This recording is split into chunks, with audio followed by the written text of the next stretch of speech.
Okay, I really appreciate it. Please share with me a little bit about yourself. What's your background? Assalamualaikum.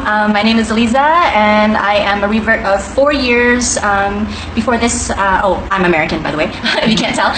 Before this, I was working in the entertainment industry as an actress, model, all those kinds of things. When I entered Islam, I left many of those elements because I felt that it wasn't helping me get to Jannah. Inshallah, now I'm doing YouTube videos, much like Mr. Tawfiq, and also I'm a designer for a company. Assalamualaikum, I'm Jessica. I'm also a revert of 5 years now. I'm German originally, so I grew up there. I lived abroad in the States for a while, in the UK, and pretty much lived a party life for most of my life until the age of 27. When I decided that this is not really something that should be the purpose of life, I kind of was missing something. So I was wondering what happens after death. And that's when I started to research, wondering is there a soul? Do we have one? Where does it go after we pass away? And that's why I started to research into religion. What do you understand about the concept of hijab in Islam? For me, it's not just a piece of cloth on your head, but it actually goes much further than that. I mean, yes, symbolically, it is a piece of cloth on my head, but it's also a hijab on the way that I speak, on the way that I think, the way that I act. So the hijab is actually helping me to control many things, anger, bad language, bad thoughts, judgment. All of these things are encompassed in what the hijab means to me. Yeah, for me, with hijab, it's like, I cover my hair, not my brain or my intelligence or my personality, Yes. I'm just like, it's, yes, I'm covering up, and even, from family or from friends, or sometimes you're like, you look different, or they would make comments that are not always pleasant to hear, but at the same time, this is also a symbolic that I feel proud showing that I'm a Muslim. This is why I wear it. Let's get real here. I mean, there are questions like, do you get hot? Yes. Do you sweat under there? Yes. Do you get itchy? Yes. But look, it is something that empowers us. It's something that we choose. It's something that's more than just the itchy hotness, okay? And I wouldn't, even if someone says, why don't you take it off? I wouldn't want to take it off. Yeah. I would feel impressed if someone told me you must take it off. Do you dress the way that you do because you want to follow the Arabs? Huh? Excuse me? Okay. Alright, here's a huge misconception about Islam, is that when you revert, you actually become an Arab. No. Islam is a way of life, it's a religion, it's a thought process, it's a way that you carry yourself, it's not a race. A lot of people ask this too, it's a great question. Do you become an Arab? Do you have to dress like an Arab? No, of course not. You're still who you are. How would you dress like a German, actually? Different. Like, how does a German dress different from a British person? Yeah, or a I French don't know. person? So I'm not sure. Hey, you look like a German, and you look like a French. You look like a British. In fact, they all dress the same, more or less. Yeah. So what are they then? Like, why is Arabs one and then all the others are, I don't get it. So yeah, I'm not an Arab, I think. Besides, my Arabic is very limited as well. So, is it true that in Islam, Muslim women have no rights? Have no rights? Oh, I have plenty of rights. I think I have discovered that I have more rights than I ever thought I would have, I mean, people always think of, they just, I guess they think, we are free to do whatever, and once you're Muslim, you're not free to do whatever anymore. No, you have actually so many rights, in your marriage, then in your everyday life, then when it comes to work. I mean, everything's stipulated and regulated, more or less. So I don't think you could say you don't have any more rights. Then you should tell me what rights do I not have anymore. If you claim that I don't have any rights, tell me what are the rights that I don't have. Then we can discuss further. I think for women in Islam, Islam elevates women so high and puts the women in this structure where rights are clearly defined, whereas sometimes in secular life, the rules and regulations that have to do with governing people, they're kind of like a gray area. In Islam, it's like black and white. There's things that are haram, things that you can't do. There's things that are halal, things that you can do. And the stuff in the middle, either you stay away from or you have guidance with. So you know exactly what you're doing. You know exactly what you can fight for.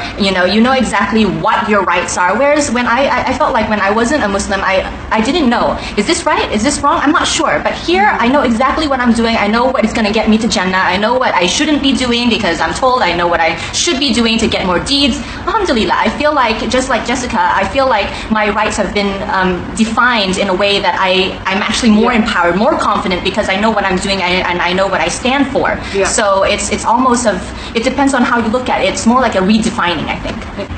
Is it true that in Islam, women have lower status than men? Deep down, we all know that end of the day, woman is in charge. We just don't show it outside. End of the day, I mean, come on, we're the queen of the house, right? End of the day, they kind of outside they like to be macho, but deep down, come on, it's like every guy's got that weak spots. It's like, okay, my love, okay, no, there's no such thing as having a lower status. Yes, we have different, different, what's the word? Roles. Different roles, yes, exactly. Different roles, but it doesn't mean that we are lower than the other person, right? The husband has to go to work, he has to provide for us, he has to pay for our clothing, pay for rent, pay for everything, and then I should claim that I have less rights. I mean, poor guy. You know, he's the one that's basically out there, you know, trying to make big bucks. But I sit at home and I don't even have to cook, I don't have to iron his clothes, I don't have to wash it. In fact, I have to do nothing. Right? I just have to be nice to him, which of course everyone expects, Muslim or not. Okay, so I don't think I can add anything to that. So I'll just leave it at that. Okay, good, awesome. In reality, there are Muslim women who are oppressed. From your point of view, is it because of Islam? When you look at the tenets of Islam, Islam is a perfect ideological platform. However, the way that humans take it and implement it is something that's different. Humans have flaws. Platforms usually don't have flaws. Okay, I was a sociology major, so when I looked at socialism, capitalism, these platforms, they're not really flawed. What's flawed is how humans come and take it and interpret it and then apply it. So Islam, when you look at the rulings and the teachings, they're all so beautiful, but how people, how cultures interpret it, how different genders interpret it, there's going to be fault. And of course, like any other religion, any other thought, school of thought, there are going to be people on either end. There's going to be extremes on this end, there's going to be extremes on this end. There's going to be people who are so liberal that it's like you can't control them, and then there's going to be people who are so oppressed that they just can't move. So if you're going to say that, there are women who are oppressed in Islam, yes, but there are people oppressed in everything else too. Yeah, but they're not oppressed because of Islam. No, but they're not. This is a cultural thing where, in certain, regional areas, in the world, somewhere, there's always this understanding that guys are superior, but that doesn't have anything to do with the religion. Yeah, no, this is a cultural thing. Yes. For women who are entering Islam, they're of age, they're educated. This is a religion of educated people, and that's one of the first commands of Islam is to read, educate yourself, ask questions, get that knowledge. So once you have that knowledge, like Sister Jessica has been saying all along, after the research, after the understanding, you know that you're not oppressed, you know that you have rights, you know that you have a lofty, position in Islam over the men. So otherwise, more people might research it, or the men will be like, oh no. So this is not a religion of oppression. It is a religion of education and understanding. What is your message to the people who say Islam oppresses women? You cannot make a statement without having the backup information. Yeah, what oppression do you speak of?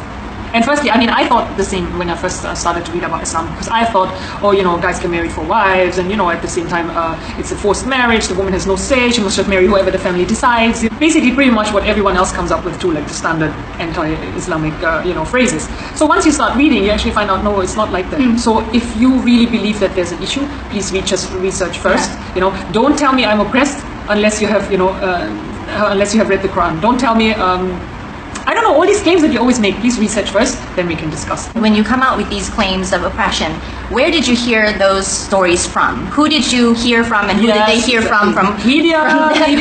Did you actually hear it from a Muslim woman? Did you actually hear it from a Muslim person? Did you check it with the Islamic scriptures? What does it actually say? So it all goes back to fact checking. It's not even Islam. About anything in the media, anything in society, anyone can say anything, right? It's just words. But are you going to be the one who takes it a step further and actually finds out the truth, and not just be someone who just goes ahead, goes along with the herd? Don't be ignorant. Don't be ignorant. Do your research. Yeah. Don't just take messages from the media, which we all know they're always there to brainwash people. They're always there to make us think bad of another person, because that's the only thing that sells.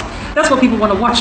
The bad stuff, like the Muslim terrorist. By the way, see, I'm even saying it. It comes together. It's like, no terrorist. It has to be a Muslim terrorist. It has to be Islamic extremism. Those terms are already married to each other. Yeah. You cannot find them on their own. These are fabricated marketing tools that are key search words. So don't believe everything on TV. Don't believe everything on Google. There's so many. Like I said, people can write anything or say anything that they want. Actually go out, find out for yourself, talk to a Muslim woman, talk to a Muslim person, go to the masjid. Inshallah, the masjids are becoming more open. Find out for yourself. First-hand experience will always be second-hand, third-hand, fourth-hand. Then judge.